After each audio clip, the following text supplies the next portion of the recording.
Today, we're talking about a film that managed to succeed on so many different levels that it feels like a true cinematic phenomenon. So, to fully understand what it actually took to make it happen, I got in touch with the producer who was there from the very beginning. Congratulations on everything. It is insane what's going on right now. Thank you, bro. It hasn't even processed for us, man. In my head, I'm still like in the dirt in Louisiana trying to shoot this movie, trying to make our days. So the fact that it's been released, people responded to it, people like the movie, it's crazy. Now, in the world of cinema, there are three major benchmarks: the vision, the audience, and the critics. And while most movies will get one or maybe even two, Sinners did it all. In a world of remakes, it is a fully original story that's masterfully crafted, did amazing at the box office, and officially became the most nominated film in Oscars history. Just think about that. 16 nominations. And Sev Ohanian is not just any producer, but together with Ryan Coogler, who wrote and directed it, he was as involved with making this happen as one could possibly be. This movie, we had a lot riding on it. This was the first time our company was making a movie with no other production companies, no other producers. It was 100% homegrown. And on top of that, it was an incredibly personal story for Ryan and for Zinzi. This is Ryan's first movie that was not inspired by a true story. It was not based on a comic book. It was not a sequel to a previous, movie series. It was 100% raw Ryan Coogler. Specifically, it's about his family, his ancestry, and he had given us a good amount of the movie as far as like, it's going to be this and that. I'm thinking XYZ. We kind of knew the beginning, middle, and end, but obviously we didn't have all the details. So I remember very specifically, I had the script from Ryan and it was incredible. I wasn't even really taking notes. I just was trying to experience it, read it, take my time with it. I think the only time for a moment where that producer in me came out was like, of course, the surreal montage, which is what we call that midpoint sequence where Sammy's performing and we see all the ancestors, because Ryan had written it even on the page, like it's going to be kind of a wonder and you're going to see the fire effects and the ancestors. And I just, for 2 seconds, I was like, wow, how are we going to pull this off? But I swear to you, Toni, like the final cut of the movie is so true to that, even that original first draft. Like that's how good Ryan is at his job, that the spirit, the energy, the characters, all those things were baked in right from the beginning. Wow. And as far as I understand, you are also very adamant about getting a lot of consultants on very specific things just to make sure that every single detail is accounted for. What were some of those consultants that you were finding and how did you approach that? Oh man, you've done your research, Toni. I'm not surprised. Your videos are so good. You want to hear something funny? We ultimately landed with Warner Brothers as our studio partner on the movie, and they were genuinely incredible, beyond amazing. And at one point, they called me exasperated, saying, "How many consultants are on this movie?" Because we just did the sixth deal, and at some point they told us that in Warner Brothers history, they've never had this many consultants on a movie, and it speaks to Ryan, man. He's so authentic with the storytelling. Obviously, this is a movie that has vampires and supernatural things, but at the core of it, it had to be an accurate representation of this time and period. And it's really out of respect. So one of the very first tasks that I did was reach out to find consultants who would help us with the Mississippi Choctaw characters in the movie.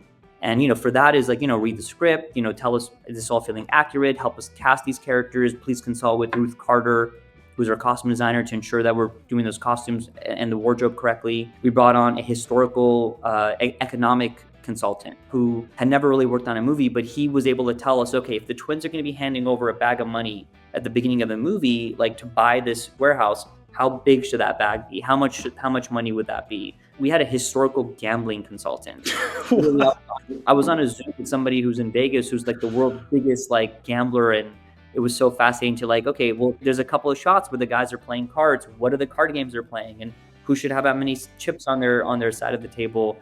We had Irish consultants. Of course, we had multiple blues and music consultants. It was extremely important to us to do all of that stuff accurately and really give them a say in the project. In fact, one of the most interesting consultants was a hoodoo consultant who worked very closely with Wunmi Musaku, who played Annie, to ensure that her setup was correct, that the chant she was saying was correct, and all of that, again, goes back to authenticity. The only thing we did not have was a vampire consultant. And that is barely scratching the surface of just how crucial a good producer is to a movie. It's like the glue keeping everything together, from being there for the director and protecting the creative vision, to figuring out how to actually make it happen in reality. And just because the budget might get bigger, doesn't necessarily mean that making movies gets any easier. My real background is independent film, where I started off doing very tiny movies. Like, all I know is stuff not working out. All I know is not having the right money, not having the right resources. So there will always be fires where you realize, oh no, like X actor had this delay, so that means they're going to be in hair and makeup longer, which means we have to shoot the next scene. Oh no, but that scene needed special effects that were not ready yet, so can we pull up the scene after that? Oh, but that scene is so long, it's going to cut into lunchtime, and we're supposed to be moving to a different location. So it's all teamwork. Like, it's hard. I don't ever want to take credit for anything. It's everyone's genuinely problem solving 24/7. And if you're like a good creative producer, your job on set is actually not much. You're not really meant to do anything, but you're responsible for everything. And that slight distinction makes all the difference. And it doesn't matter whether it's a movie like Sinners, which has a much larger scale, of course, than some of my smaller movies that, you and I've talked about in the past. It's a big responsibility. I, however, love it. I actually really enjoy it, even though it gets overwhelming and stressful and challenging, all those things. That satisfaction when you actually pull it off, nothing beats that. Like the Rocky Road to Dublin dance sequence, the musical sequence. For whatever reason, as is the nature of film production, we found ourselves having less and less time to shoot it. It got to the point that we had an unreasonable amount of time. Maybe it was like an hour and a half to shoot that whole dance sequence with all those extras, with Jack doing his incredible dance choreography. And we could have said, oh no, this is too much, we can't do it. But we looked at the schedule. If we didn't get it that moment, we would never get it. And I don't ever want to fall back on, well, maybe we'll come back and do reshoots. Like, you can't assume that. And Ryan was incredible. He was an incredible leader. He basically said, let's pull this off. Even if it's impossible, let's go for it.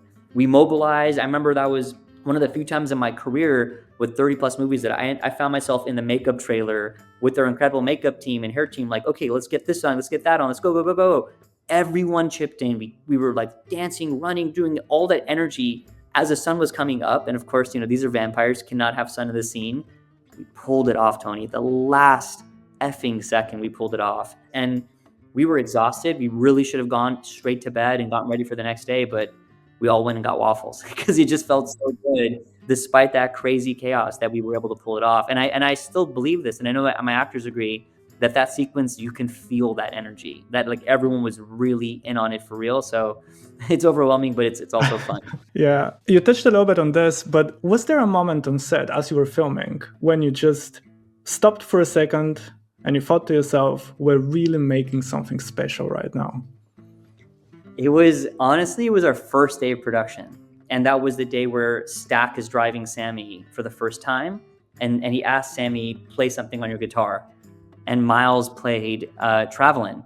And we were shooting this. I was cramped in a tiny follow van, which is kind of how you watch, when you're shooting driving scenes. We're all cramped. And Miles starts singing. And Michael B. Jordan, this was not necessarily scripted, looks at him and goes, woo! Like, he's just screaming this pure joy, like, shout and saying, we're going to make so much money.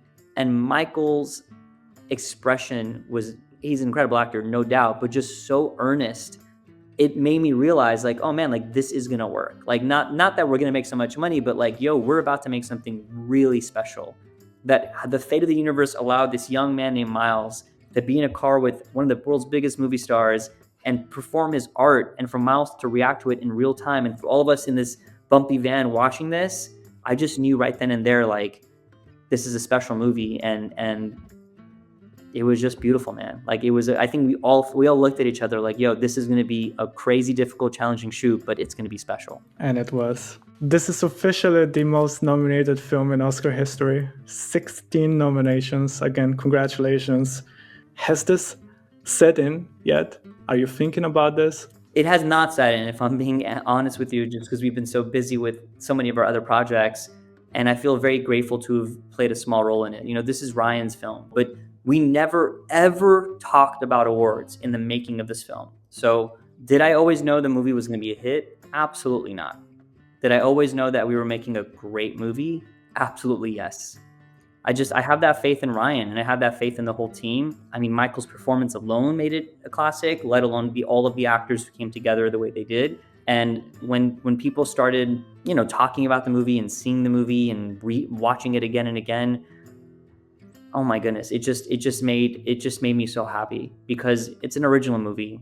It's starring a predominantly Black cast. It's a historical movie. It's musically driven. These are the things that oftentimes you might hear or read that aren't the things that make a movie a global hit. But in our case, it worked. And it just gave me a lot of hope and optimism that we could do this again, that others could do this again, and that audiences out there do want to watch really good like original movies that actually, like, hopefully reward rewatching and give an emotional takeaway for people. So that was the best part. On a similar note, knowing how difficult this is, why are you making films?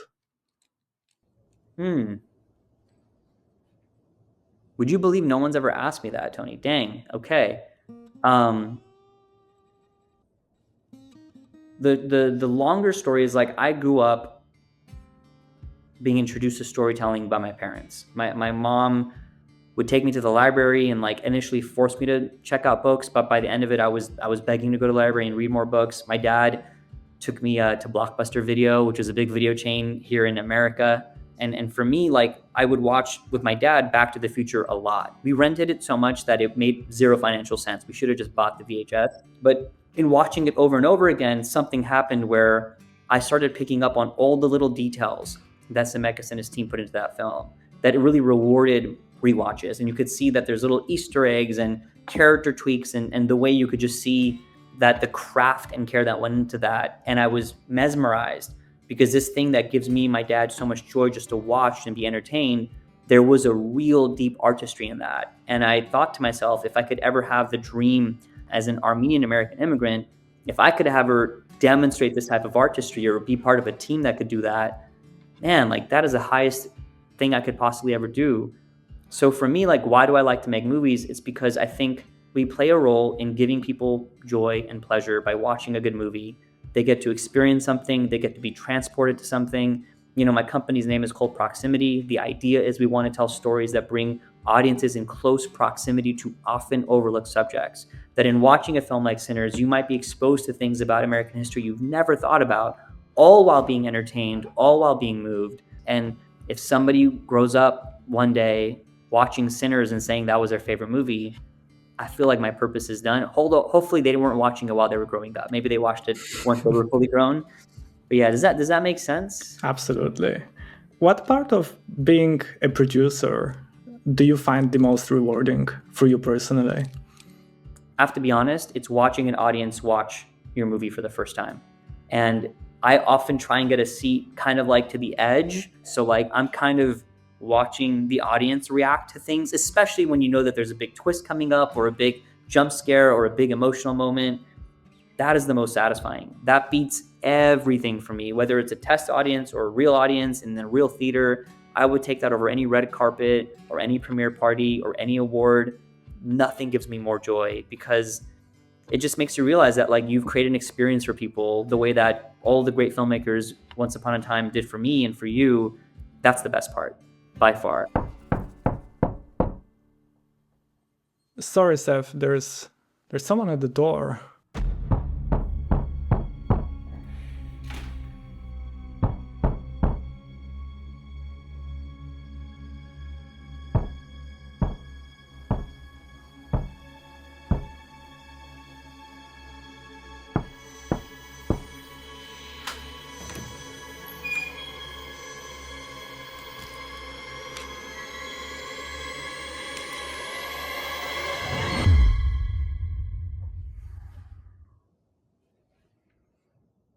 Hey, Toni, you still there, man?